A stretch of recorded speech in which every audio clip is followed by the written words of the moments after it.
Gusto nyo din po bang malaman kung paano maglagay ng follow button sa ending or sa dulo ng inyong pangalan kapag kayo ay magko-comment sa comment section ng mga followers nyo or non-followers nyo? Ganito lang po yun, madali lang po mga kasisi. Meron po akong screen recorder. Kung gusto nyo pong malaman, sundan nyo lamang po yung sinasabi ko sa aking screen recorder. Tara na po mga kasisi! Mga kasisi, paano po natin mailabas yung follow button po natin na kulay blue? Ganito po yan mga kasisi. Sundan nyo po ako dito sa aking recording screen po. Itap lang po natin itong ating profile. And then kapag nandito na kayo, ito pong tatlong guhit.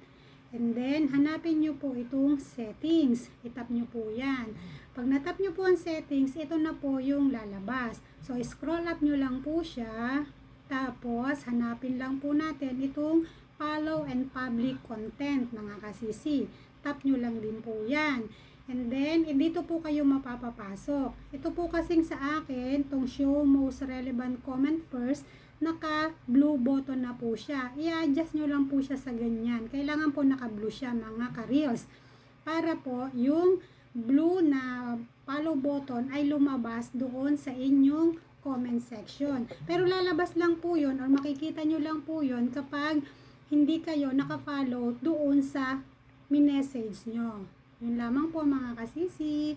Sana po ay nagets nyo ang aking munting tutorial para po sa follow button. Marami pong salamat. Bye-bye. Ingat po kayong lahat.